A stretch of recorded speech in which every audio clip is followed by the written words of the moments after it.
অবশেষে খোয়াইয়ের জাতীয় সড়ক নিয়ে সংবাদ মাধ্যমের আশঙ্কায় সত্যি হলো। খোয়াইবাসীর স্বপ্নের খোয়াই কমলপুর 208 জাতীয় সড়ক ভেঙে চৌচির হয়ে গেছে। ফলে ভগ্নদশায় ভোগান্তির শেষ নেই পথ চলতি মানুষ থেকে শুরু করে যানবাহন চালকদের।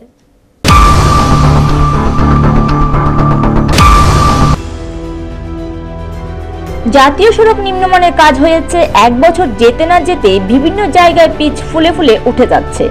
স্থানে স্থানে বড় বড় খাত তৈরি হয়েছে, জাতীয় সড়কের মরণফাঁদ পরিণত হয়েছে। এলাকাবাসীর অভিযোগ, জাতীয় সড়ক আর জাতীয় সড়ক নেই, এ যেন মরণফাঁদে পরিণত হয়েছে।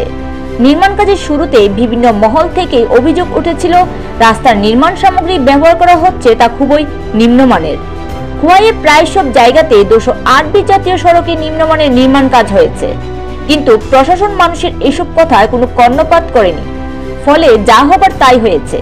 খোয়াইয়ের বিভিন্ন এলাকায় স্থানে স্থানে বসে যাচ্ছে জাতীয় সড়ক, আবার অনেক স্থানে সড়কের নিচে উতলা জমির অবস্থান থাকায় সড়কের পিচ ফুলে ফুলে উঠে যাচ্ছে। অনেক স্থানে সড়ক নিচের দিকে অনেকটা চলে গিয়েছে।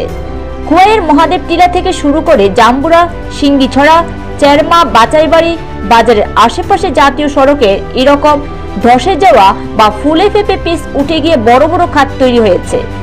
গাড়ি চলা দায় হয়ে উঠেছে। গাড়ির চালকরা জানায় এই জাতীয় সড়কে গাড়ি চালানো বিপজ্জনক, লুট গাড়ি নিয়ে আসা আরো বিপজ্জনক। ছোট গাড়ি চালকরা জানিয়েছে, কিসের জাতীয় সড়ক, এটা কি জাতীয় সড়ক হলো? আমাদের আগেই ভালো ছিল, এই জাতীয় সড়ক মরণফাঁদে পরিণত হয়েছে। কিন্তু প্রশ্ন হলো যে জাতীয় সড়ক নির্মাণের সময় কি তাহলে মাটির গুণমান ভালো করে যাচাই কেন করা হয়নি?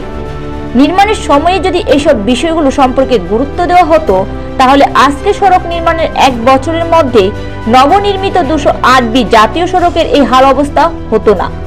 আর নির্মাণ সামগ্রী ব্যবহার করে নিম্নমানের নির্মাণ কাজ না হলে হয়তো বা জাতীয় সড়কের স্থায়িত্ব নিয়ে কারোর মধ্যে কোনো প্রশ্ন উঠতো না। এখন এলাকাবাসী ও গাড়ি চালকদের একটাই আবেদন, সরকারের নিকট যত শীঘ্র সম্ভব রাস্তাটি যেন চলাচলের উপযোগী করে তোলে। অবস্থার কারণে আমরা গাড়ি 2-3 দিন পরে পরে গাড়ির কাজ করানো লাগে। গাড়ির অবস্থা খুব খারাপ। ব্যবসা বাণিজ্য যে অবস্থা, এইভাবে রাস্তাঘাট খারাপের মধ্যে চালাইয়া গাড়ির মেনটেনেন্স কইরা চলন খুব কষ্ট। আমরা চাই যাতে রাস্তাটা যাতে ভালো হয়, অন্তত পক্ষে। সারাটা রাস্তা ভাঙ্গা, একদম কুয়াইট থেকে আমরা পুরান বাজার থেকে একদম কমলপুর অব্দি রাস্তার এই বেহাল অবস্থা।